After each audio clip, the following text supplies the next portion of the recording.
hanyuma Imana yansanze irambwira ngo nubwo abantu bimeze gutyo musenge, musengera hari umuntu ukomeye Imana yanyeretse ugiye gutambuka agataha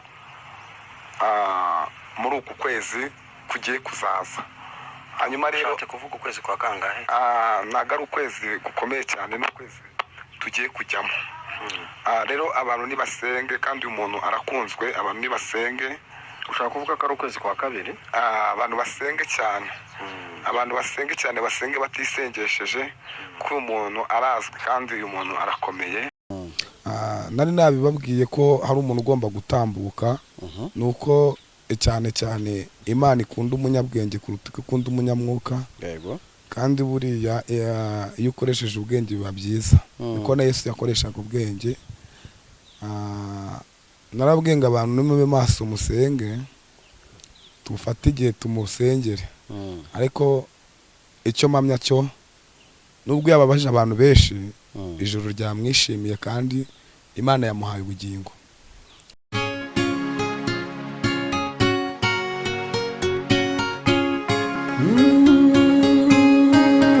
Emana we, Yesu we, ingoma yawe ni amamare.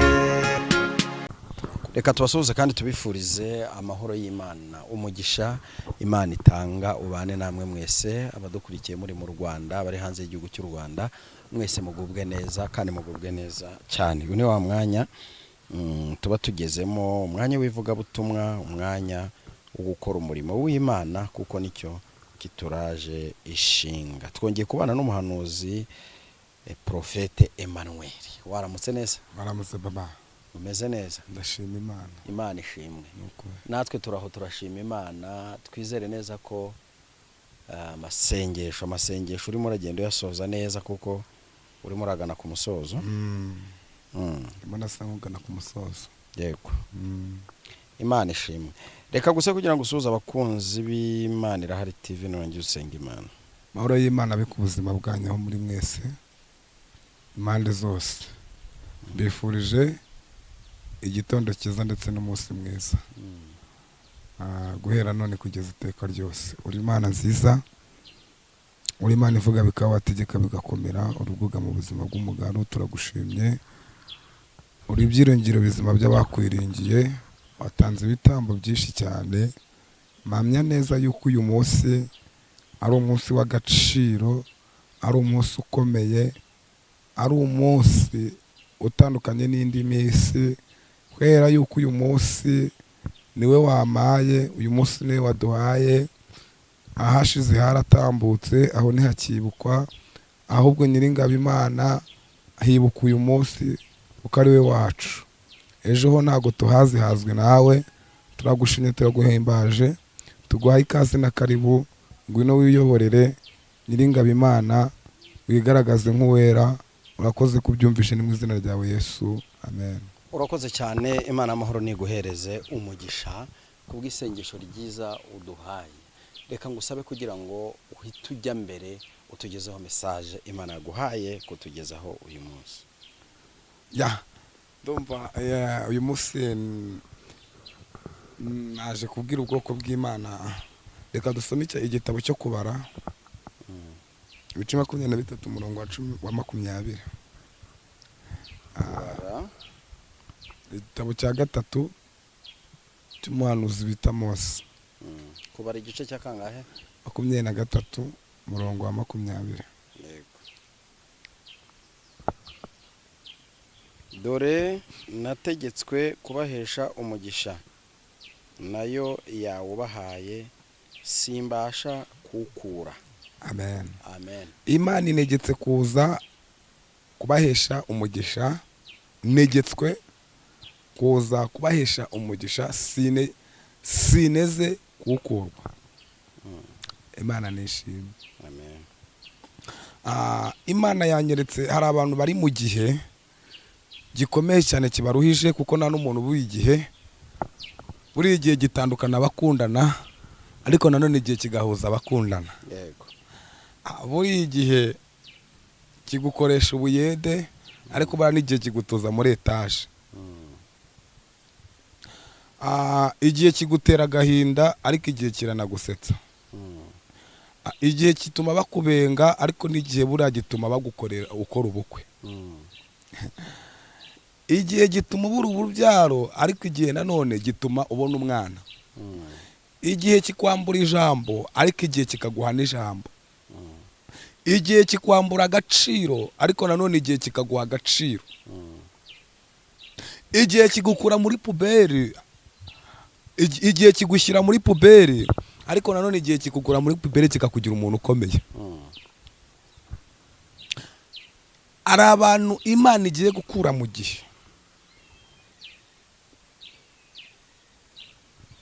Hari abantu Imana igiye gukura mu gihe umuntu naguseka ngo nuko ari kumanuka uzamwihorere kuko ahamanuka hagera n'ahaterera. Igihe nawe kirobanura. Waba uri umuririmbyi ugahura n'igihe, waba uri umucuruzi ugahura n'igihe, waba uri umubishopu ugahura n'igihe. Icyo waba uri cyo cyose ntabwo igihe kijya gitoranya, ntabwo igihe kirobanura. Ariko uyu munsi Uwiteka yiteguye gutanga umugisha ku bantu bihanganiye mu gihe. Igihe kigutereka mu bitaro ariko nanone igihe kigukura mu bitaro. Igihe kikwambura agaciro ariko nanone kiguhereza agaciro. Igihe kikwima uburyo ariko nanone igihe kikaguha uburyo. Mpamvu Yakobo yavuze ngo hahirwa umuntu wihanganira ibimugerageza, kuko namara kugeragezwa azemerwa akambika ikamba ry'ubugingo.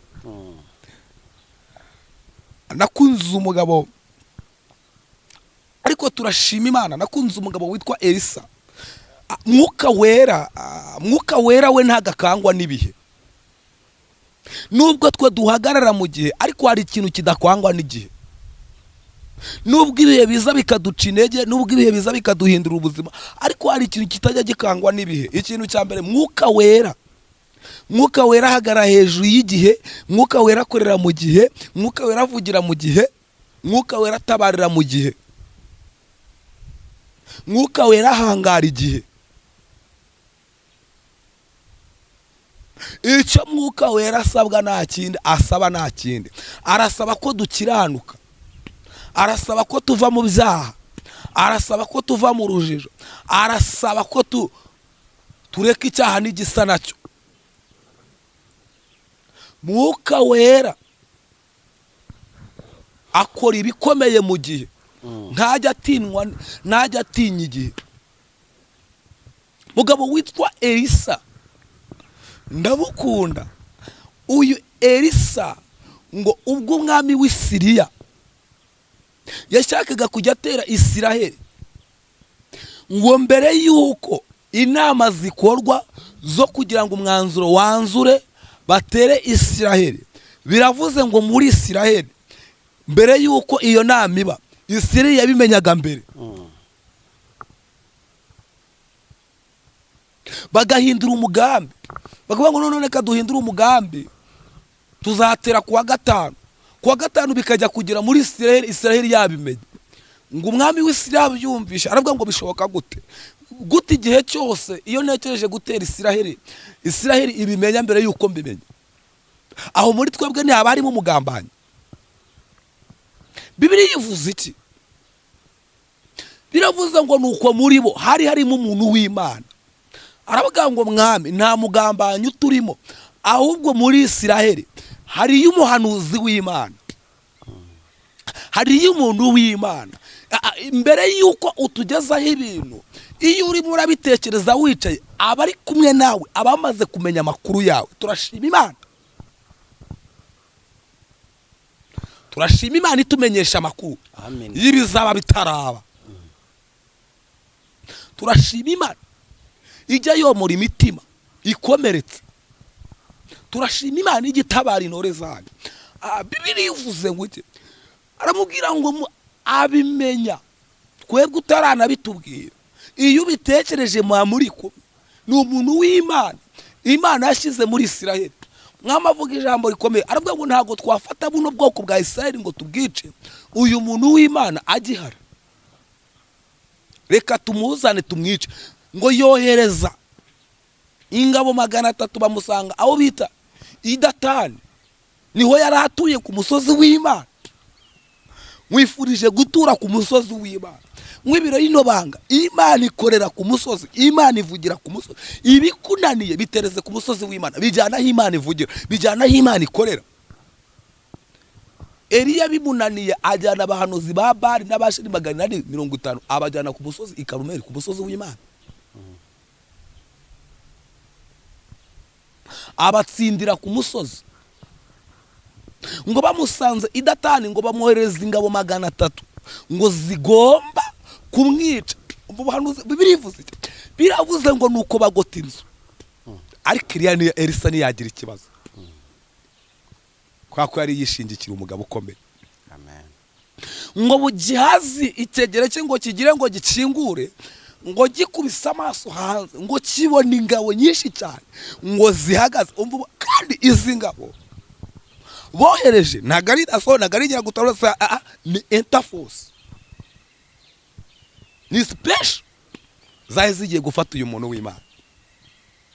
Ngo Gihazi ngagire ngabibone ngahita kubitwa n'inkuba, avuga ijambo rikomeye. Yahwere yakibibona ahwera avuga ngo data turapfuye. Ngakikubita hasi, umva isengesho Elisa yasenze. Yaravuze ngo Mana umuhumure, ndakwinginze muhumura.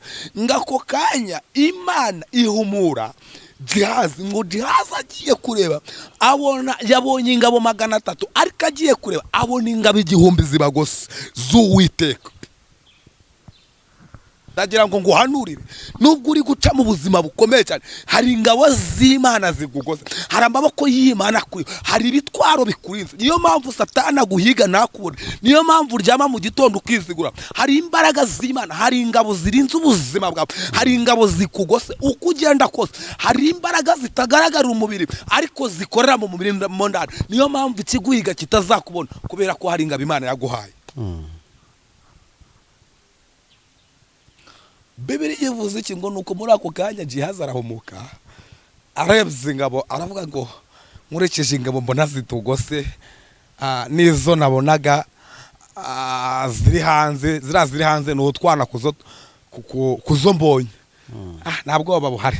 Ngo Gihazi arabyuka ategurira sebuja icyo kurya n'icyo kunywa. Amaze kukimutegurira, umva ijambo Elisa yakurikijeho ngo nuko Elisa arakingura. Amaze gukingura avuga ijambo rikomeye, asenga isengesho rivuga ngo data ubahumishe. Ndumva hari ibintu Imana igiye guhumisha, bigikanuye ntago wahura n'igitangaza cyawe, ariko Imana igiye kubihumisha kugira ngo uhure n'umugisha wawe. Wageze ngo Eliya yari kwica abahanuzi ba Bali n'abasheri 450, Uwiteka atabahumishije. Kiriya gicaniro cyasenye ari amabuye kizamura umukungugu, ngo abahanuzi bose ba Bali n'abasheri 450 ngo bose Uwiteka abahumya amaso, ngo Eliya bajyamara bahabagagura. Elisa arasenga aravuga ngo Uwiteka ubahumishe. Ngako kanya bahita bahuma. Ndumva hari ibintu Imana ihumishije. Amen. Ndumva hari ibintu Imana ihumishije kugira ngo iguhuze n'umugisha wawe, kugira ngo umuryango wari witegeye ufungurwe. Bivuze ngo biraza guhumuka bisanga wawe n'igitangaza cyawe. Umva Bibiri yivuze iki? Ngo Imana ihita ibumvira. Ngo Imana irabahumisha. Elisa arababaza ngo mbese murashaka iki, murajyashye? Bamuga ngo tugiye i Datani, tujye kureba umuntu w'Imana, umwami yamudutoma. Elisa arababwira ngo rero nagangari i Datani mwaje, muze mbajyane i Datani. Ngabavana ku, ariko ndafashijwe, ngabavaniwe ngarabajyana. Umva Bibiliya kuva ubuhanuzi ko ruvuze, ngamaze kubajyana ngabajyana aho ingabo za Isiraheli ziteraniye cyangwa se ziri. Noneho ngarabafata, ngakajya afata buri muntu ngakamuringaniza n'umusirikare wa Isiraheli, akajya afata buri ngabo akayiringaniza n'umusirikare wa Isiraheli. Ngarangije arababwira ngo rero nimwicare hasi. Niko mbyumva. mwicare hasi. mwicare hasi. Aravuga ngo mwicare mwahageze ngaha mu mutegerereza aha ngaha, ngo nuko ziricara. Zimaze kwicara, umva isengesho yasenze, yaravuze ngo Uwiteka bahumure barebe. Bahumure barebe. Imana iguje n'igitangaza cyawe, Imana igiye kubahumura barebe ibyo Imana igiye gukora. 2025 ibikomere umaranye iminsi, Imana ije kubikomora. Amen. 2025 mitaka ya benshi yamanutse, nubwo imvura igiye kugwa ari nyinshi cyane, ariko 2025 Imana ije kurengera intore zayo. Bibiliya ivuze ngo bakimara guhumuka, ngo bakireba, ngo bakireba, ngo basanga hejuru yabo, reba hanga, ngo basanga hejuru yabo, ngo hari ibitwaro bibariho, ngo bagira ubwoba. Bahangaye abadagomba guhangara. Satani yaguhanga utagomba guhangara, yakoze ikosa. Iyo guhangara wenyine ntagerekeho Imana wasenze. Umva birakunivuze ngo bagira ubwoba, baravuga ngo turapfuye. Umbere se ijambo yavuze umuntu w'Imana, yaravuze ngo aba bantu nimubice, Timubice, nimugire ikintu mubakorera, timugire icyo mubakorera, ahubwo mubajyane, mubagaburire, mubaha amazi boge, niba mara koga yego, mubahereze ikinyarwanda cyimitse bagomba kujyana muri Siriya wabo. Birivuze ngo iki? Ngo nuko babigenza gutyo. Umuntu w'Imana, Imana yamuhaye utwara. Umuntu w'Imana nubwo byaba mu bihe bikomeye, Imana ibizamure tabara. Umuntu w'Imana nubwo yaburara, ariko ntago yapfa. Umuntu w'Imana, iyo Imana igiye gutabara umuntu w'Imana, aratungurana. Ndumva hari abantu Imana igiye gutungurana, hari abantu Imana itunganyirije ameza imbere y'abanzi babo. Murakoze, Imana ibahe umugisha. Shalom. Urakoze cyane ku butumwa bwiza uduhaye, kandi nabuteze amatwi ndabukurikira neza ndabwumva. Uyu munsi mu kanya nari ndimo ndararanganya amaso ku binyamakuru hirya no hino, baravuga ko ikiganiro duheruka gukorana kimaze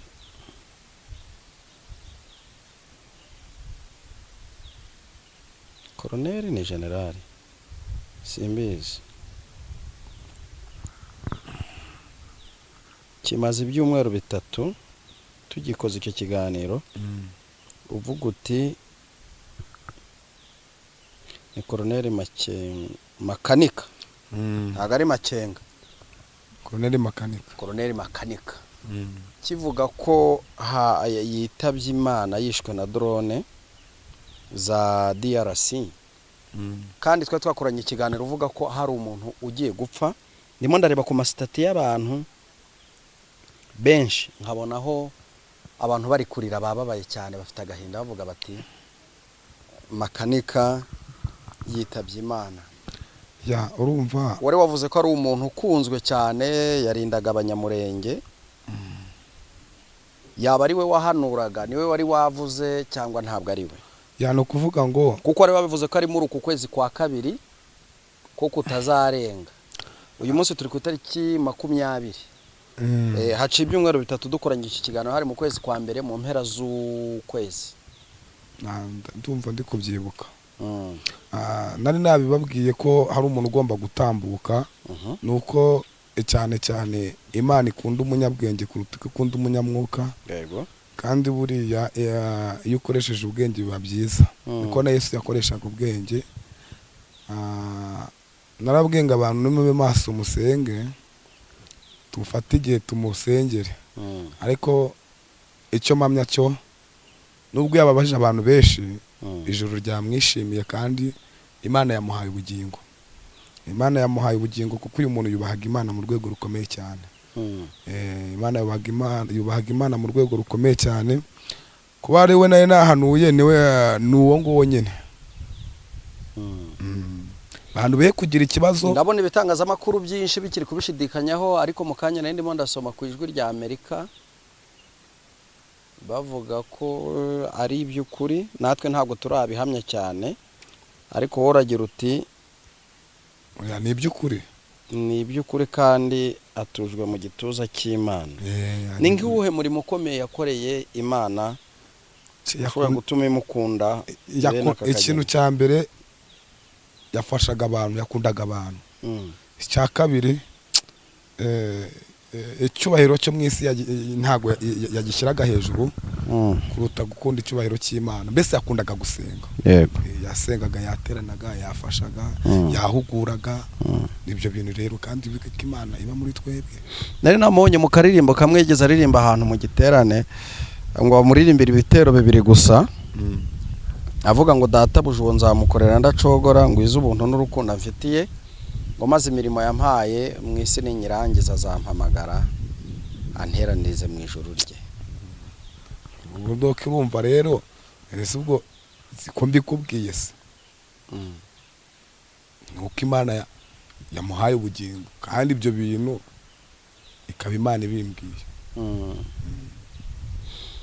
Sawa, reka tugushimire, utambutse nimero yawe ya telefone, nta kindi twarenzaho. Imana y'amahoro muhiruko ridashira kandi ikomeze abasigaye.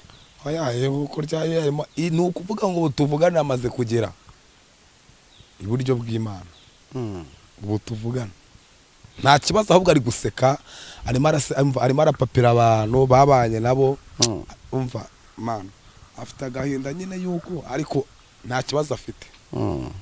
Nta kibazo afite, kandi ni ukuri. Nomero yanjye ni 07 30 62 21 0.